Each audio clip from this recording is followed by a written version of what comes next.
वैसे इसका कोई उल्लेख नहीं है। यद्यपि माता के प्रत्येक जागरण में इसको सुकृत करने की परंपरा सदियों से चली आ रही है और कथा इस प्रकार है। बोलिए सच्चे दरबार की जय हो, बोलिए अम्बे मैया की। महाराजा दक्ष की दो पुत्रियां तारा देवी एवं रुक्मण मां भगवती दुर्गा की भक्ति में अटूट विश्वास रखती थी। दोनों ही बहनें नियम पूर्वक एकादशी का व्रत किया करती थी और मैया के जागरण में प्रेम के साथ कीर्तन एवं महात्मा कहा सुना करती थी। एकादशी के दिन एक बार भूल से छोटी बहन रुक्मण ने मांसाहार कर लिया। जब तारा देवी को मालूम हुआ तो उसे रुक्मण पर बड़ा क्रोध आया और बोली, तू है तो मेरी बहन, परंतु मनुष्य देह पाकर भी तूने नीच योनि के प्राणी जैसा काम किया है। तू तो छिपकली बनने योग्य है।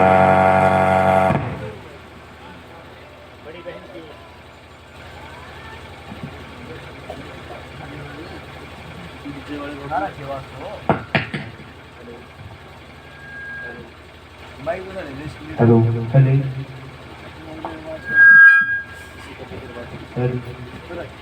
हेलो कहती तो छिपकली बनने योग्य है। बड़ी बहन के निकली हुई शब्दों को रुक्मण ने सिरोधार्य कर लिया और साथ ही प्रायश्चित का उपाय पूछा। तो तारा देवी ने कहा, त्याग और क्रोध पार के साथ सब पाप छूट जाते हैं। दूसरे जन्म में तारा देवी इंद्रलोक की अप्सरा बनी। छोटी बहन रुक्मण छिपकली की योनि में प्रायश्चित का अवसर ढूंढने लगी। द्वापर युग में जब पांडवों ने अश्वमेघ यज्ञ किया, उन्होंने अपने दूत भेजकर दुर्वासा ऋषि सहित 33 कोटि देवी देवताओं को निमंत्रण दिया। जब दूत दुर्वासा ऋषि के स्थान पर निमंत्रण लेकर के गया तो दुर्वासा ऋषि बोले, यदि 33 कोटि देवी देवता भाग लेंगे तो मैं उसमें सम्मिलित नहीं हो सकता। 33 करोड़ देवी देवताओं को निमंत्रण दे करके वापिस पहुंचा और ऋषि दुर्वासा का वृतांत पांडवों को कह सुनाया कि वे सब देवी देवताओं को बुलाने पर नहीं आएंगे। यज्ञ आरंभ हुआ। 33 करोड़ देवी देवता यज्ञ में भाग लेने के लिए आए तो उन्होंने दुर्वासा ऋषि को न देखकर पांडवों ने से पूछा कि अपने दुर्वासा ऋषि को क्यों नहीं बुलवाया। इस पर पांडवों ने नम्रता सहित उत्तर दिया कि निमंत्रण तो भेजा था परंतु अहंकार के कारण नहीं आए। यज्ञ में पूजन हवन आदि निर्विघ्न समाप्त हुआ। भोजन के लिए भंडारे की तैयारियां होने लगी। दुर्वासा ऋषि ने जब देखा कि पांडवों ने उनकी अपेक्षा कर दी है, उन्होंने अत्यंत क्रोध करके पक्षी का रूप धारण किया और अपनी चोंच में मरा हुआ सर्प लेकर के भंडारे में फेंक दिया, जिसका किसी को पता भी नहीं चला। वह सर्प खीर की कढ़ाई में गिरकर छिप गया। एक छिपकली जो कि पिछले जन्म में तारा देवी की छोटी बहन थी, बहन के शब्दों को सिरोधार्य करके इस जन्म में छिपकली बनी सर्प का भंडारे में कढ़ाई में गिरना देख रही थी। उसे त्याग व परोपकार की शिक्षा अब तक याद थी।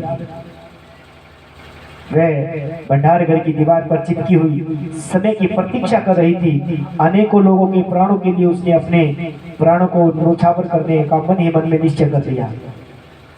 जब भंडारे में खीर दी जाने वाली थी तो सबकी आंखों के सामने वह छिपकली दीवार से कूद करके कढ़ाई में जा गिरी।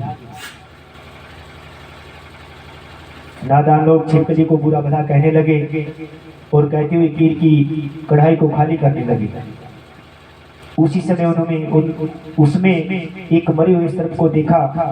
अब सबको मालूम हुआ कि छिपकली ने अपने प्राणों को देकर सबके प्राणों की रक्षा की है। इस प्रकार उपस्थित सभी सज्जनों और देवताओं ने छिपकली के लिए प्रार्थना की कि उसे सब योनि में उत्तम योनि मनुष्य योनि का जन्म प्राप्त हो।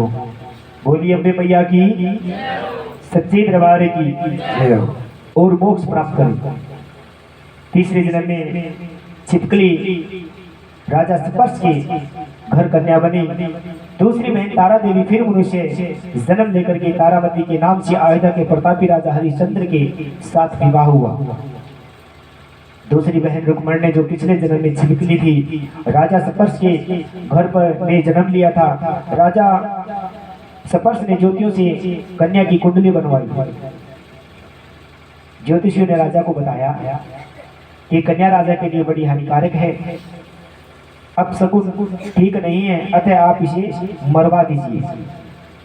राजा बोले, लड़की को मारने का पाप बहुत बड़ा होता है, मैं उस पाप का भागी नहीं बन सकता। तब ज्योतिषियों ने विचार करके राय दी कि हे राजन, आप एक लकड़ी का संदूक सोना चांदी बनवा दो, फिर उस संदूक के भीतर उस लड़की को बंद करके नदी में प्रवाहित कर दीजिए। सोना चांदी का जड़ा हुआ संदूक अवश्य को डाल से निकाल लेगा और आपकी कन्या को भी पाल लेगा और आपको किसी प्रकार का पाप भी नहीं लगेगा। राजा ने ऐसा ही किया और नदी में बहता हुआ संदूक काशी के समीप एक भंगी को दिखाई दिया। उस संदूक को नदी से बाहर निकाल करके लाया और जब खोला तो सोना चांदी के अतिरिक्त एक अत्यंत रूपवान कन्या दिखाई दी। बोली सच्ची दरबार की। उस भंगी के यहाँ कोई संतान नहीं थी। जब उसने अपनी पत्नी को वह कन्या लाकर के दी तो उसकी प्रसन्नता का कोई ठिकाना नहीं रहा और उसने अपनी संतान के समान ही बच्ची को छाती से लगा लिया। मैया भगवती की कृपा से उसके संतानों में दूध उतराया और पति पत्नी दोनों ने प्रेम से कन्या का नाम रुको रख दिया। बोली सच्चे दरबार की जय हो, अम्बे मैया की जय हो। रुको के जवान होने पर उसकी शादी अयोध्या के एक सजाती युवक से के साथ कर दी। संयोगवंश रुको की सास महाराजा हरिश्चंद्र के यहाँ सफाई आदि के लिए जाया करती थी। एक दिन वह बीमार हो गई। दादा वह रुको को महाराज हरिश्चंद्र के यहाँ काम करने के लिए पहुंच गई। महाराजा की पत्नी तारावती ने जब रुको को देखा तो वह अपने पूर्व जन्म की पुण्य से उसे पहचान गई। तब तारावती ने रुको से कहा, बहन तुम मेरे निकट आकर के बैठो। महारानी की बात सुनकर के रुको बोली, महारानी जी मैं तो नीच जाति की भंगिनी हूँ, भला मैं आपके पास कैसे बैठ सकती हूँ। तब तारावती ने कहा, बहन पूर्व जन्म में तुम मेरी सगी बहन थी, एकादशी का व्रत खंडित के कारण तुम्हें छिपकली योनि में जाना पड़ा। जो होना था सो हो चुका। अब तुम अपने इस जन्म को सुधारने का उपाय करो तथा माँ भगवती वैष्णो माता की सेवा करके अपने जन्म को सफल बनाओ। बोली सच्चे दरबार की, अम्बे मैया की। यह सुन करके उसको बड़ी प्रसन्नता हुई और उसने उपाय पूछा। तब रानी ने बताया कि माँ वैष्णो माता सभी मनोरथों को पूरा करने वाली है। जो लोग श्रद्धा पूर्वक माता का पूजन व भंडारा करते हैं उनकी सब मनोकामनाएं पूर्ण होती हैं। रुको ने प्रसन्न होकर के माता की मनोती करते हुए कहा, है माता यदि आपकी कृपा से मुझे एक पुत्र की प्राप्ति हो जाए तो मैं भी आपका पूजन व जागरण करवाऊंगी। उसकी प्रार्थना माता ने स्वीकार कर ली। बोली सच्चे दरबार की। और इसके फलस्वरूप 10वें महीने उसके गर्भ से एक अत्यंत सुंदर बालक ने जन्म दिया। परंतु दुर्भाग्यवश रुको को माता का पूजन व जागरण करवाने का ध्यान ही न रहा। इसका परिणाम यह हुआ कि जब वह बालक 5 वर्ष का हुआ तो एक दिन उसे तेज बुखार चढ़ा और माता चेचक निकल आई। रुको दुखी होकर के अपने पूर्व जन्म की बहन तारावती के पास गई, अपने बच्चे की बीमारी का सबब वृतांत कह सुनाया। तब तारावती ने कहा, तू जरा ध्यान करके देख कि तुझसे माता के पूजन में कोई भूल तो नहीं हुई। इस पर रुको 6 वर्ष पीछे की बात याद आ गई और उसने अपना अपराध स्वीकार कर दिया और अपने मन में निश्चय किया कि बच्चे के आराम होने पर अवश्य ही जागरण करवाऊंगी। माँ भगवती की कृपा से बच्चा दूसरे दिन ठीक हो गया। तब रुको ने देवी के मंदिर में जाकर पंडित जी से कहा कि मुझे अपने घर में माता का जागरण करवाना है, सो आप मंगलवार को मेरे घर पधार करके मैया का जागरण करें। तब पंडित जी बोले, अरे रुको तू तो नीच जाति की भगिनी है, हम तेरे घर नहीं जा सकते। तू यही 5 रुपए दे जा, हम तेरे नाम का मंदिर में ही जागरण करवा देंगे। तब रुको ने कहा, हे पंडित जी, माता के दरबार में तो ऊंच नीच का कोई विचार ही नहीं होता। वे तो सब भक्तों पे समान रूप से कृपा करती है, अतः आपको कोई ऐतराज नहीं होना चाहिए। इस पर पंडित जी ने आपस में विचार विमर्श करके रुको से कहा, यदि महारानी तारावती हमारे घर जागरण में पधारे तो हम भी स्वीकार कर लेंगे और तुम्हारे घर आकर के मैया का जागरण करेंगे। यह सुनकर रुको महारानी के पास गई, सब वृतांत कह सुनाया। तारामती ने जागरण में सम्मिलित होना स्वीकार कर लिया और जिस समय रुको पंडितों से यह बात कहने गई महारानी जी जागरण में आएंगी, तब यह बात सैन नाई ने सुन ली और महाराज हरिश्चंद्र को जाकर के सूचना दी।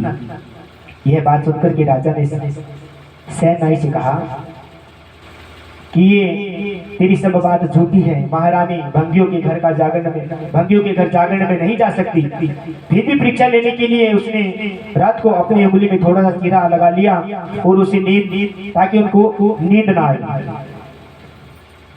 रानी तारामती ने जब यह देखा कि जागरण का समय हो रहा है परंतु महाराज को नींद नहीं आ रही, तो उसने माँ वैष्णो से मन में प्रार्थना की, ही माता आप किसी तरह से महाराज को सुला दे ताकि मैं जागरण में सम्मिलित हो सकूं। राजा को नींद आ गई। महारानी तारामती रोशनदान से रस्सा बांध करके महल से उतरी, रुके के घर जा पहुंची। उसी समय के कारण रानी के हाथ से रेशमी रुमाल तथा पांव की पजेब रास्ते में गिर गई। उधर थोड़ी देर बाद राजा हरिश्चंद्र की नींद खुल गई। जब वे भी रानी का पता लगाने के लिए घर से निकल पड़े, मार्ग में पजेब रुमाल उसने देखा और उठा करके अपने पास रख दिया और कहा, जहां जागरण हो रहा था उस स्थान पर जा पहुंचे और एक कोने में चुपचाप बैठ करके सब दृश्य देखने लगे। जब जागरण समाप्त हुआ, सबने मिलकर माता की आरती व अरदास, उसके बाद प्रसाद बांटा गया। रानी तारामती ने जब प्रसाद लिया तो उसने झोली में रख लिया। यह देखकर लोगों ने पूछा कि आपने प्रसाद क्यों नहीं खाया? यदि आप प्रसाद नहीं खाएंगी तो कोई भी प्रसाद नहीं खाएगा। रानी बोली, तुमने जो प्रसाद मुझे दिया है वह तो मैंने महाराज के लिए रखा है, अब मुझे मेरा प्रसाद दो।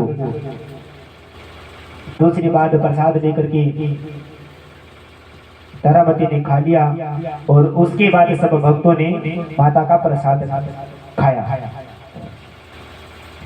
इस प्रकार जागरण समाप्त करके प्रसाद खाने के पश्चात रानी तारामती महल की ओर चली तो राजा ने आगे बढ़कर रानी का रास्ता रोक लिया और कहा, रुक, तूने तो नीच के घर का प्रसाद खा करके मेरा धर्म भ्रष्ट कर दिया।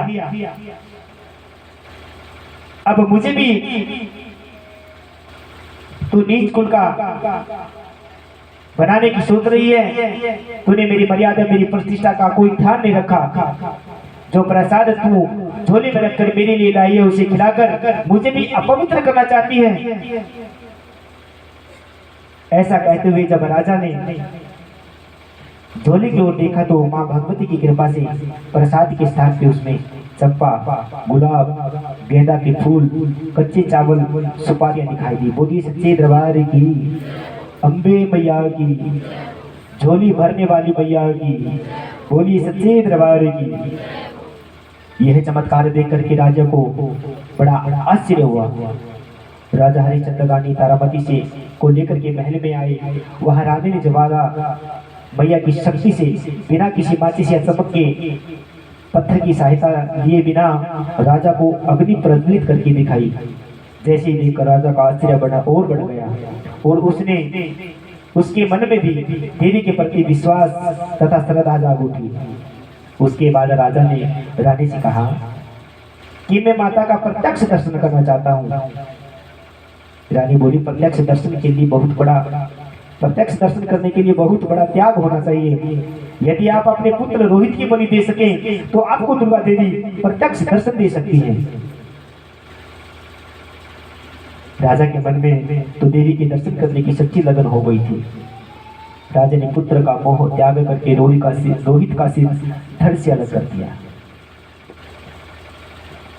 देवी के चरणों में अर्पण कर दिया। ऐसी सच्ची श्रद्धा विश्वास को देख करके देवी माता सिंह पे सवार होकर के उसी समय प्रकट हो गई। बोल सच्चे दरबार की, बोली शेरों वाली मैया की। और राजा हरिश्चंद्र देवी मां के दर्शन करके कृतार्थ हुए, उनका मरोह पुत्र भी जीवित हो गया। बोली सच्चे दरबार की। यह चमत्कार देख करके राजा हरिश्चंद्र गदगद हो उठा।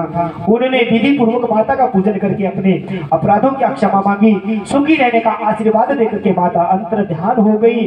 राजा ने तारा रानी की भक्ति प्रशंसा करते हुए कहा, हे तारा, मैं तुम्हारे आचरण से बहुत प्रसन्न हूँ। मेरे धन्य भाग जो तुम मुझे पत्नी के रूप में प्राप्त हुई। इसके पश्चात राजा हरिश्चंद्र ने रानी तारा देवी की इच्छा अनुसार अयोध्यापुरी में माता का भव्य मंदिर तैयार करवाया।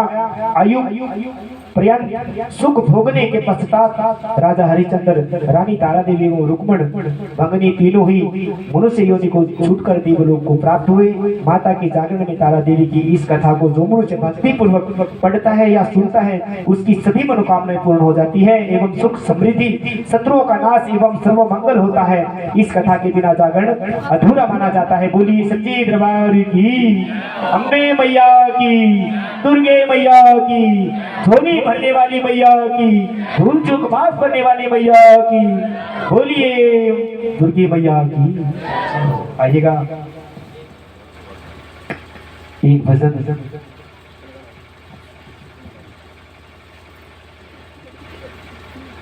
एक भजन के तुरंत बाद बड़ा ही सुंदर भजन आरती का।